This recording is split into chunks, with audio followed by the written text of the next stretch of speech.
مریض ہمارے پاس شفٹ ہوا کہ یہ مختلف ہسپتالوں سے ہوتا ہوا ہمارے ہاسپٹل آیا.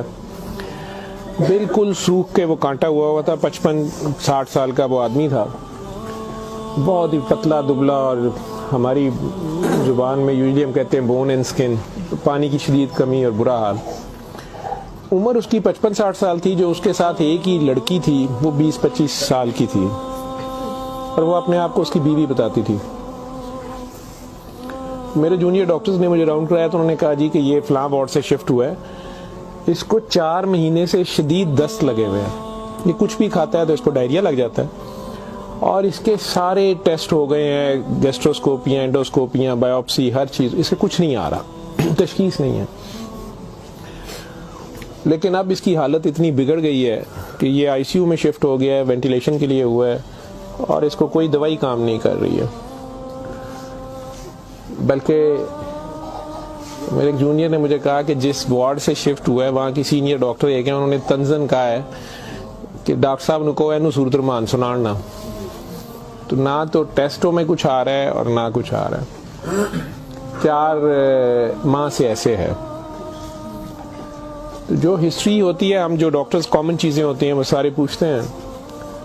تو بچوں نے مجھے بتایا, جونیئر ڈاکٹرز نے, کہ نہ شوگر ہے, نہ یہ نہیں, وہ نہیں, فلانی. میں نے کہا کہ اس کا ایڈز کا ٹیسٹ کرا لیں. تو بچوں نے کہا کہ جی پچھلے سال اس کا ایڈز کا ٹیسٹ میو ہاسپٹل میں ہوا تھا, تب بھی اس کو اسی طرح ڈائریا لگا تھا, اور وہ نیگیٹو ہے, اور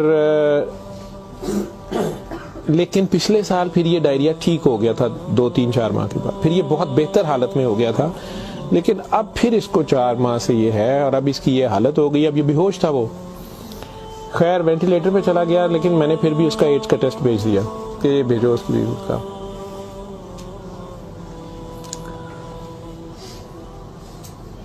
سورہ رحمان ہمارے آئی سی یو میں ویسے ہی لگتی ہے, صبح دوپہر شام, کئی بار مس ہو جائے, دن میں کم از کم ایک بار ضرور لگ جاتی ہے. کوئی نہ کوئی ڈاکٹر نرس ڈیوٹی اپنی سمجھ کے اس کو لگا دیتے ہیں. وہ بھی لگ رہی تھی, سارے پیشنٹس تھے.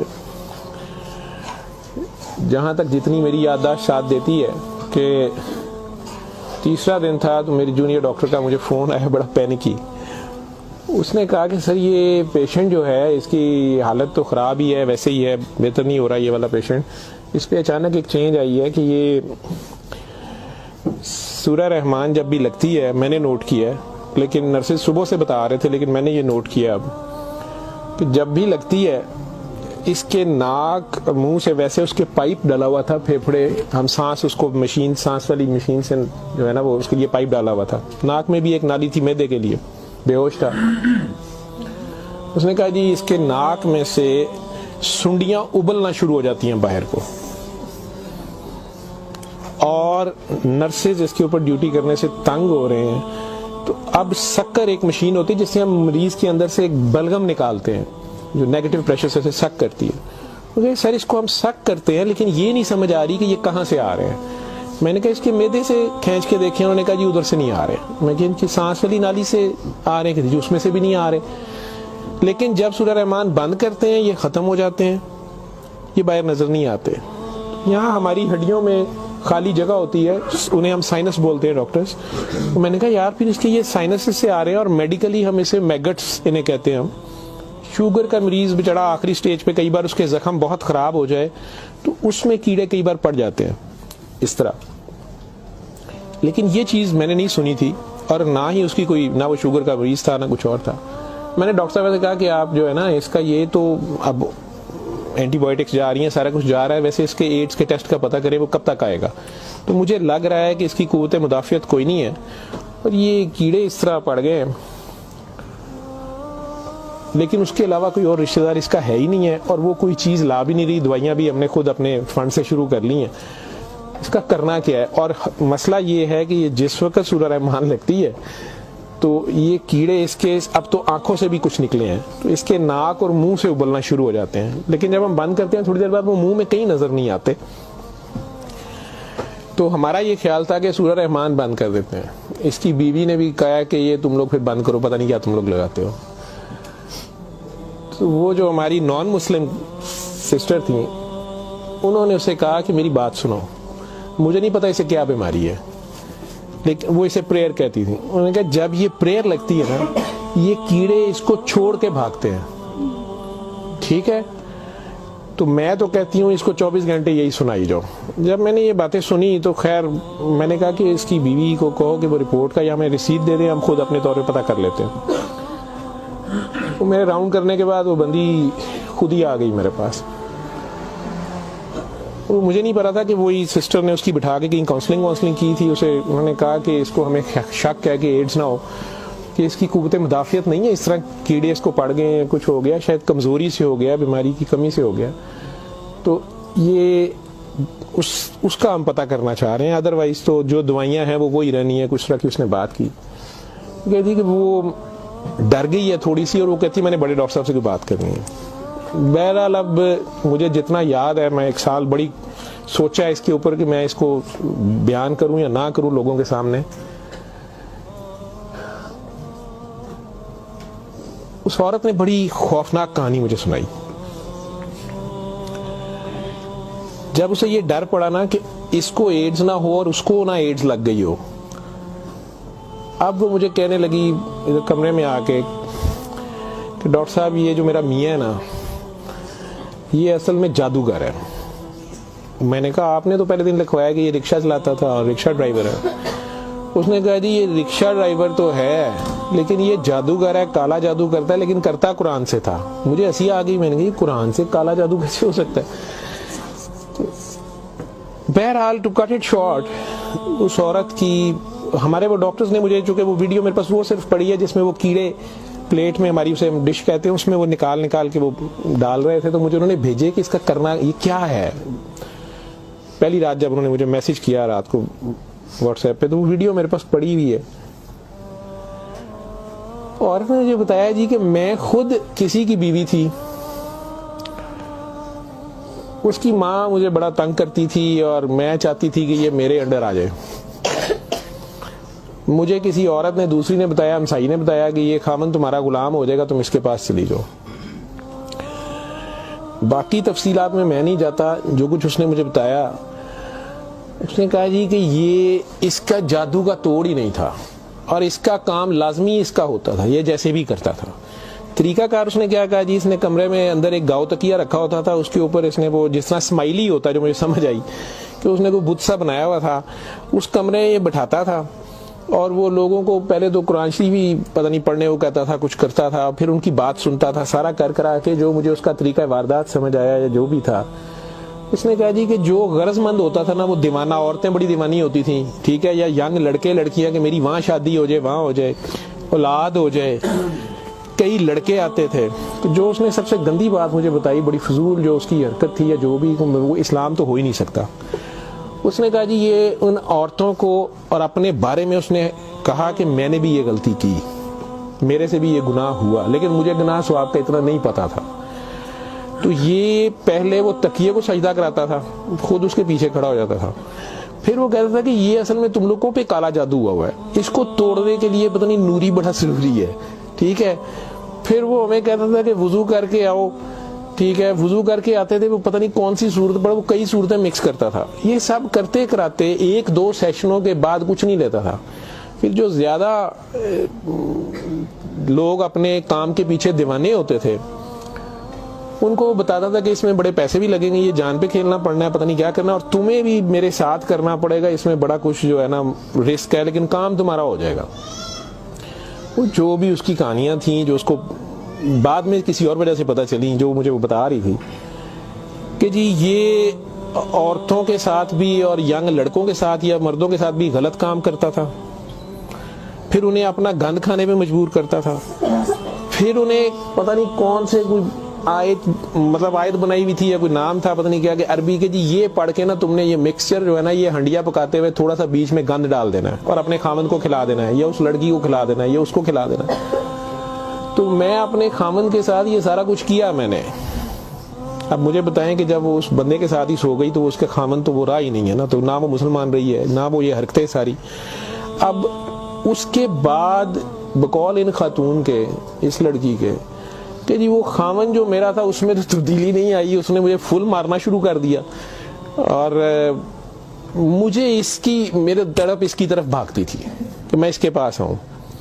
تو پھر میں نے اس کے پاس ویسے آنا شروع کر دیا کہ میں نے تمہارے ساتھ شادی کرنی ہے, میں نے ادھر سے طلاق لینی ہے, میں نے یہ کرنا ہے وہ کرنا ہے. تو میں انہیں بتائے بغیر اس کے پاس آ گئی. اس کے ساتھ میں 6 ماہ رہی. اس نے کہا کہ پھر ایسے ہی رہنا پڑے گا, اور اس سارے کام میں شامل ہوئی. تو اس نے ویسے مجھے کہا کہ نکاح ہو گیا ہے ہمارا, قرآن شریف پہ اس نے نکاح کیا. اس نے کہا ہم دونوں کی رضامندی نکاح ہے, وہ پیچھے سے طلاق لے کے نہیں آئی. ٹھیک ہے. اس کے بعد اس کو یہ ڈائریا لگ گیا.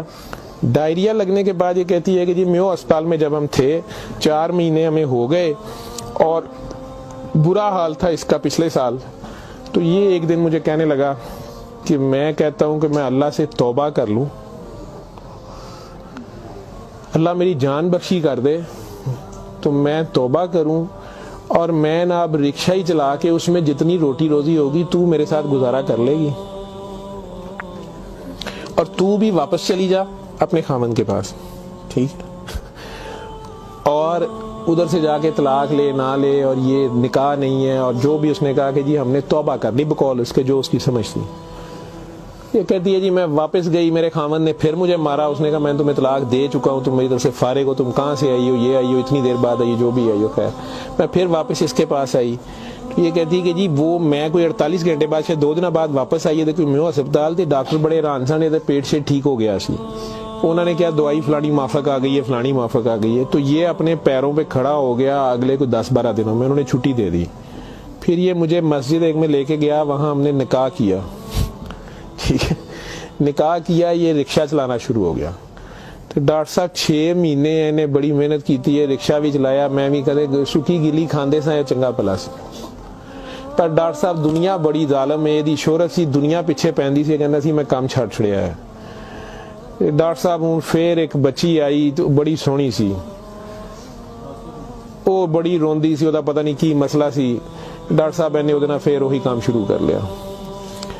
انہیں پھر وہی کام شروع کیتا ہے. میں انہوں پہلے کہندی رہی ہوں, لیکن ڈاکٹر صاحب یہ پیسے بڑے آندے سن. وہ دے بعد ہون 4 مہینے تو یہ اس کی یہ حالت ہے, اور اب یہ بے ہوش ہے. اب میں اللہ سے توبہ کرنا چاہتی ہوں, اللہ مجھے معاف کر دے, مجھے تو سمجھ نہیں تھی, تو مجھے معافی لے دیں. اور اس کا اب کیا بنے گا اور کیا نہیں بنے گا. میں نے یہ کافی بیچ میں سے سینسر کر کے آپ لوگوں کو ساری بات سنائی ہے. اور مجھے کہتی ہے جو کیڑے اس کے اندر سے نکلتے ہیں یہ کیوں آ رہے ہیں, یہ کہاں سے آ رہے ہیں. میں کہ بی بی یہ میں نے اسے سائنسز وغیرہ سمجھایا. میں کہ یہ اس کے بہت زیادہ خون کی کمی ہے, اس کے اندر جراثیم پڑ گئے ہیں, جو بھی میں ڈاکٹری تو میں اسے اور کیا میں اسے کہتا.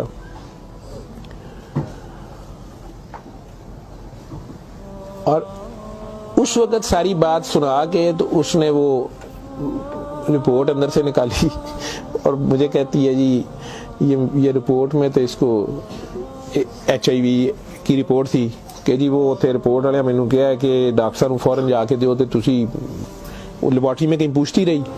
تو انہوں نے کہا جی تسی اتھوں جا کے پوچھو. تے میں دسیا میرے خامن دی مینوں دسو, نے کہا تسی اپنی بھی کراؤ. تو ڈاکٹر صاحب یہ رات دی میرے کول ہے, تو مینوں تو نہیں بیماری ہوئے گی, میں سورۃ الرحمان سن لا. میں نے کہا جی آپ بھی سنیں, 7 دن سنے, میں آپ کو کیا کہہ سکتا ہوں. 1 دن وہ اور زندہ رہا, بندہ مر گیا. آخر تک اس کے کیڑے وہ آتے رہے اسی طرح. جب بھی وہ سورہ رحمان لگتی تھی وہ ایسے ہوتا تھا جیسے ابلتے تھے باہر کو, ناک سے اس کے, مطلب وہ 1-2 نہیں ہوتے تھے کہ جنہیں آپ پکڑ کے سائڈ پہ کر دیں. میں نے بتایا نا کہ وہ شکر مشین رکھ کے, تو اس سے وہ شکر میں ہم شک کرتے تھے اس کو سارا, وہ مشین میں جاتے تھے, لمبی سنیاں اس کی, ناک سے منہ سے. اور آخر میں وہ عورت بھی اس کی ڈیڈ باڈی لینے میں بھی تیار نہیں تھی. نہیں جی یہ میں نو کتنے دبا گی, یہ وہ. میں کہ نہیں اب اس کو یہ تو آپ نہیں لے کے جانا, ہم ہاسپٹل سے ہم کیا کر سکتے ہیں. اللہ جانے کی سال پرانی بات ہمارے ہاسپٹل میں رہ کے گیا ہے پیش. اول تو مسلمان نہ جادو کر سکتا ہے, اگر وہ جادو والا علم کہیں سے سیکھ بھی لیتا ہے یا اپنے طریقے سے وہ سمجھتا ہے وہ جادو کر رہا ہے, تو وہ مسلمان نہیں رہتا. ایک چیز, قرآن کو ہی لوگ مس یوز کرتے ہیں, ناپاک حالت میں غلط طریقے سے بڑا کچھ کرتے ہیں, اور کئی بار ہم ناسمجھی میں بھی اپنا خسارہ بڑھاتے ہیں, ہمیں سمجھ نہیں ہوتی اور ہم کچھ چیزیں کرتے ہیں. قرآن خود کہہ رہا ہے کہ اس سے مومن کے لیے شفا اور رحمت ہے، اور ظالم اسی میں سے اپنے لیے خسارہ بڑھاتے ہیں۔ اپنی جان پہ ظلم کرنا بھی ظلم ہی ہوتا ہے۔ تو اول تو مسلمان جادو نہ کر سکتا ہے، نہ کسی دوسرے پہ کرواتا ہے، اگر دوسرے پہ بھی کرواتا وہ مسلمان نہیں رہتا۔ جب آپ جادو کے چکر میں پڑیں گے یہ خود شرک ہے، آپ اللہ بننے کی کوشش کر رہے ہیں نا، آپ اپنی مرضی کے ریزلٹس لینے کی کوشش کر رہے ہیں، ٹھیک ہے، مافوق الفطرت طریقے سے، اور پھر اس سے زیادہ بڑی بدبختی کہ اللہ کے کلام کو مس یوز کر کے، اشارہ کر کے، تو وہ مسلمان نہیں رہتا۔ میں نے اس دن بھی بتایا تھا، وہ بچی امریکہ سے جو فون کر رہی تھی آپ لوگوں کے سامنے، یہاں میں نے اسے کلمہ شہادت پڑھایا تھا، اسے دوبارہ کلمہ پڑھوایا تھا کیونکہ اس کو پتہ نہیں تھا، یہاں وہ آئی تو وہ اس سے یہی کام کسی اور نے کروایا، وہ مسلمان رہ ہی نہیں گئی ہوئی تھی، اور خامن سے لڑائی اس کی چل رہی تھی، ان کا آپس میں فساد ہو جاتا تھا، ٹھیک ٹھاک پرابلم میں تھے۔ اسے دوبارہ سے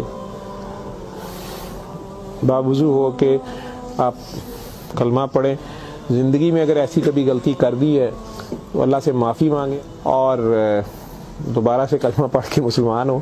دوسرا، اگر آپ میں سے کسی کو وہم ہے کہ آپ لوگوں پہ جادو ہے، تو کسی بابے کے پاس جانے کی ضرورت نہیں ہے۔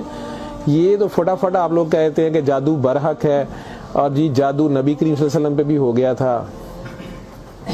نبی کریم صلی اللہ علیہ وسلم نے اس کو کیسے توڑا تھا؟ انہوں نے کیا طریقہ بتایا ہے؟ ایک بار سورہ فلق، ایک بار سورہ ناس، یا آپ 3 بار سورہ فلق 3 بار سورہ ناس پڑھ لیں، جادو ختم ہو گیا۔ اعوذ باللہ من الشیطان الرجیم پڑھتے ہی ختم ہو گیا۔ ویسے تو مسلمانوں پہ تو ہوتا ہی نہیں ہے، میں نے سورہ مومنون کی 89 آیت بار بار ریفرنس دیا ہے، میں کسی بحث میں نہیں مذہبی میں پڑھنا چاہتا۔ اللہ بڑے واضح طریقے سے اس میں بتا رہے ہیں کہ ان سے پوچھو، سورہ مومنون میں 84 سے 89 تک، ان سے پوچھو کہ آسمان اور زمین کا مالک کون ہے، یہ سارا کچھ کس نے بنایا، یہ فوراً کہیں گے اللہ نے۔ ان سے پوچھو تمہاری زندگی اور موت کا ہر چیز کون فانی، کہیں گے اللہ نے۔ ان سے پوچھو پھر تم کہاں سے جادو کر دیے جاتے ہو؟ جب ہر چیز کا مالک وہ ہے تو پھر یہ جادو تم لوگوں پہ کہاں سے ہو جاتا ہے؟ یہ ہماری اپنی سوچ میں ہوتا ہے۔ 99% لوگ تو سائیکی کے مریض بنے ہوتے ہیں، اور یہ اصل میں آپس کی نفرت ہوتی ہے، ہماری آپس کی نفرت، حسد، کینے، بغض، لالچ، ہوس، یہ جو ہماری سوچ کی لہریں ہیں یہ ضرور ایک دوسرے کو ڈسٹرب کرتی ہیں۔ یہ نظر لگ جاتی ہے، ماں کی نظر اپنے بچے کو لگ جاتی ہے، پیار سے ہی دیکھ لیں، اس کو زیادہ انرجی چلے گئی، بیچ میں ماشاءاللہ نہیں کہا، فوکس اللہ سے ہٹا، بچے پہ گیا آپ کا، تو اللہ کے ریفرنس سے اس بچے کو دیکھیں کہ ماشاءاللہ میرا بیٹا کتنا پیارا، تو پھر نظر نہیں لگتی ہے۔ یہ باتیں آپ کو سمجھائی گئی ہیں کہ فوکس آپ کا اللہ رہے۔ نعوذ باللہ نعوذ باللہ نعوذ باللہ، کئی بچے میرے ساتھ زیادہ پیار سے جب زیادہ چلتے ہیں، آپ اللہ ہیں، نعوذ باللہ میں اللہ کیسے ہو سکتا ہوں؟